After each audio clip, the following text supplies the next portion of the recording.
আচ্ছা, আপনারা তো গতকালকে সেই সারা জাগানো ওয়াশিংটন পোস্টের ফোনালাপ শুনলেন যে একজন মার্কিন কূটনীতিক কিভাবে গোপনে চারজন বাংলাদেশি নারী সাংবাদিককে নসিহত করছেন যে তারা জামাতকে বন্ধু বানাতে চান, জামাতের সঙ্গে কাজ করতে চান এবং বিএনপি ক্ষমতায় আসলে দুর্নীতির কারণে নিজেরা নিজেদেরকে ধ্বংস করে ফেলবে। তো তো আমি একটু খুব সংক্ষেপে আর কি পুরো ঘটনাটা একটু পুঙ্খানুপুঙ্খ রূপে তুলে ধরবো। তার আগে বলি যে আজকে নবনিযুক্ত মার্কিন রাষ্ট্রদূত বেন ক্রিস্টেনসেন তিনি দেখা করেছেন ডক্টর ইউনূসের সঙ্গে এবং তিনি ইউনূসকে বলেছেন যে আমেরিকা সব দলকেই সমান চোখে দেখে, কিন্তু যদিও এটা যে তারা সমান চোখে দেখে না এটা গতকালকের ফাঁসকৃত অডিওতেই প্রকাশ পেয়েছে। তো যদি শুরু থেকে শুরু করি, সেটা হচ্ছে যে মার্কিন যুক্তরাষ্ট্র সাধারণত তাদের দূতাবাসে বিভিন্ন সেমিনার সভার আয়োজন করে। তো গত বছরের 1 ডিসেম্বর সেরকম একটা সবাই কয়েকজন নারী সাংবাদিককে দাওয়াত দেওয়া হয়েছিল এবং এরা রিপোর্টার পর্যায়ের। এদের ভিতর একজন আছে টকশো উপস্থাপক, নাম হচ্ছে নামের প্রথম অক্ষর হচ্ছে কয়াকার কা। তো উনি করেছেন কি, গোপনে মোবাইল ফোন নিয়ে গিয়েছেন কোন একটা জায়গায়, শরীরের মোবাইল ফোনটা অন করা ছিল রেকর্ড অবস্থায়। তো তখন ওই মার্কিন কূটনীতিক তিনি যা বলেছেন তা সবকিছু এই মহিলা সাংবাদিক রেকর্ড করে নিয়েছেন এবং বলাই বাহুল্য যে ওই মহিলা সাংবাদিক বিএনপি ঘরানার এবং ওনার স্বামী কোনো একটা জায়গা থেকে বিএনপির মনোনয়নের চেষ্টা করেছিল কিন্তু ব্যর্থ হয়েছে। বাট এখনো আশায় আছে বিএনপি ক্ষমতায় গেলে হয়তো এমপি না হতে পারলেও কোনো একটা পদে হয়তো বা তাকে দিতে পারে। মার্কিন কূটনীতিক তিনি ডক্টর ইউনূসের ভূয়সী প্রশংসা করেছেন, তার যে অর্থনৈতিক উন্নয়ন এবং তার যে চিন্তা ভাবনা এবং তিনি যেভাবে পলিটিক্যাল পার্টিকে হ্যান্ডেল করেছেন এবং তিনি যেভাবে রেফারেন্ডাম, সংস্কার, গণভোট এগুলো তিনি যে করতেছেন, যে সংস্কারের উদ্যোগী হচ্ছেন। এবং সবচেয়ে বড় কথা হচ্ছে যে যেখানে জাতিসংঘ বলতেছে যে শেখ হাসিনার বিচারে আসলে ত্রুটি আছে, কারণ শেখ হাসিনা এখানে নাই, কারো অনুপস্থিতিতে বিচার করা যায় না, দ্বিতীয়ত মৃত্যুদণ্ডের বিধান নেই, সেখানে কিন্তু এই মার্কিন কূটনীতিক ভূয়সী প্রশংসা করতেছেন। তিনি বলতেছেন যে ইউনূস যা করেছেন তার ম্যান্ডেটে ছিল এবং তিনি ক্ষমতা থাকা অবস্থায় একটা রায় দেখে যেতে পেরেছেন, শেখ হাসিনা মৃত্যুদণ্ডের রায়। এবং ডক্টর ইউনূস লন্ডনে গিয়ে তারেক রহমানকে ম্যানেজ করেছেন, কথা বলেছেন, এটাও প্রশংসা করা হয়েছে। তার মানে ডক্টর ইউনূসের এই লন্ডনে যাওয়াতেও কিন্তু আমেরিকার সায় ছিল, কথা বলেছেন। এবং তিনি বলেছেন যে বিএনপি জামাত কেউই কিন্তু সংস্কার টেবিল থেকে চলে যায়নি, সবাই কিন্তু মনোযোগ দিয়ে শুনেছে। তো ইত্যাদি প্রশংসা করেছেন।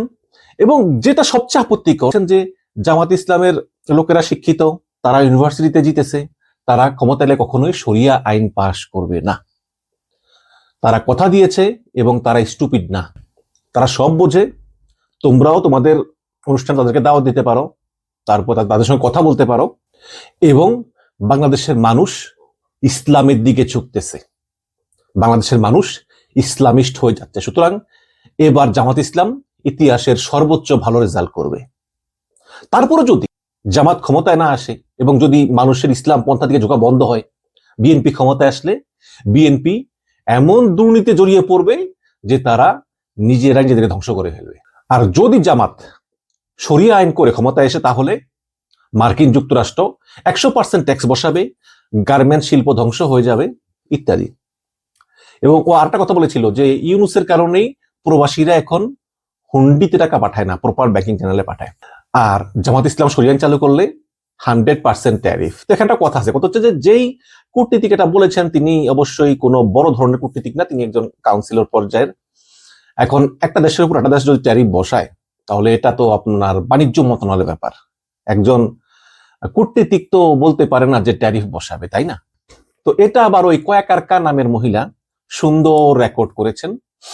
রেকর্ড করে যেহেতু তিনি বিএনপি ঘরানার, তিনি এসে যোগাযোগ করলেন আবার দুইজন পুরুষ সাংবাদিকের সঙ্গে। একজনের নাম হচ্ছে জরসুকা জু, আরেকজনের নাম হচ্ছে মরসুকা মু। হ্যাঁ, তো এই দুইজনকে বললো ভাই দেখেন কি কথা বলেছে মার্কিন কূটনীতিক। তো এই জন চিন্তা করলো যে যদি বড় কোনো মিডিয়ায় এই রিপোর্টটা দেওয়া যায় তাহলে তো খুব ভালো হয়। তখন তারা যোগাযোগ করলো ওয়াশিংটন পোস্টের ভারতের প্রতিনিধি প্রাণশু ভার্মার সঙ্গে, যে ভার্মা দাদা পাইছি ঘটনা একটা, কই দেও। তো তিনি আবার এই অডিওটা পাঠিয়েছেন ওয়াশিংটন পোস্টের হেড অফিসে। তো তারা তাদের বিভিন্ন টেকনোলজি দিয়ে পরীক্ষা করে দেখেছে এবং বুঝেছে যে এই অডিওটা সলিড, এটা কোনো এআই দ্বারা তৈরি না।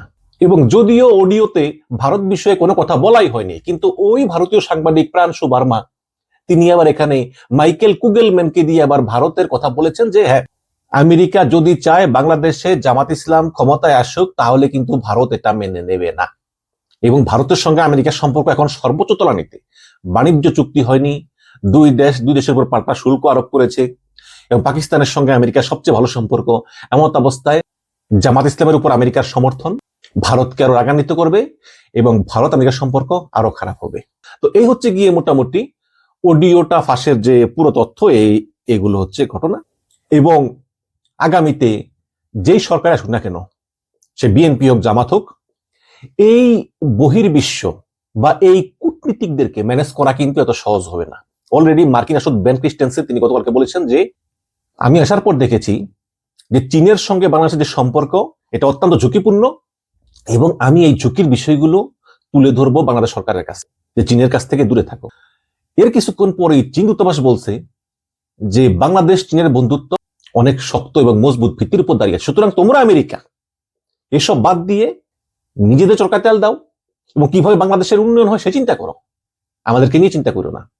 কাজেই মানে এরকম সাচা সোলা কথা মুখের উপর মুখে এটা আগে শোনা যায়নি। কাজেই আমার মনে হয় যে ওই মার্কিন কূটনীতিকরাও আসলে ওই ডোনাল্ড ট্রাম্প হয়ে গিয়েছে, মানে মুখের উপর সব বলে দেয়।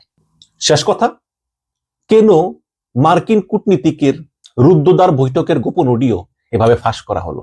তার কারণ একটাই, সেটা হচ্ছে যে এই তিনজন সাংবাদিক, একজন মহিলা সাংবাদিক, একজন পুরুষ সাংবাদিক, এরা তিনজনই কিন্তু বিএনপির ঘরানার। আপনি এদের সোশ্যাল মিডিয়া ফলো করলেই দেখবেন যে জামাতের পক্ষে কোনো কথা নেই, সবসময় বিএনপির পক্ষে কথা বলে। তারা চিন্তা করেছে যে বাংলাদেশে কিন্তু ইসরায়েল ঘৃণিত, ভারত ঘৃণিত, আমেরিকাও ঘৃণিত, বাট বাংলাদেশের মানুষ যেই লেভেলে ইসরায়েল এবং ভারতকে ঘৃণা করে আমেরিকা কিন্তু ওই লেভেলে করে না। আমেরিকার ব্যাপারে একটা মিশ্র একটা প্রতিক্রিয়া আছে, একটা ভাব আছে। তারপরেও এই দুই সাংবাদিক চিন্তা করলো যে যদি এই রিপোর্টটা আমরা পাবলিশ করে দেই তাহলে প্রমাণিত হবে যে আসলে আমেরিকা জামাতকে ক্ষমতায় দেখতে চায়। আর যেহেতু বাংলাদেশের বেশিরভাগ মানুষ মুসলিম এবং ইসলামিস্টের দিকে ঝুঁকে যাচ্ছে, কাজেই মানুষ বলবে যে না, আমেরিকা যা চায় তা দেওয়া যাবে না, কারণ তারা আমেরিকাকে পছন্দ করে না। এই কারণে জামাত ইসলামের ভোট কমবে। এটা মনে করে বিএনপির উপকারের জন্যই কিন্তু তারা এই রিপোর্ট দ্য ওয়াশিংটন পোস্টকে দিয়ে ছাপিয়েছে। কিন্তু বিষয়টাতে আসলে সাপে বর হয়েছে।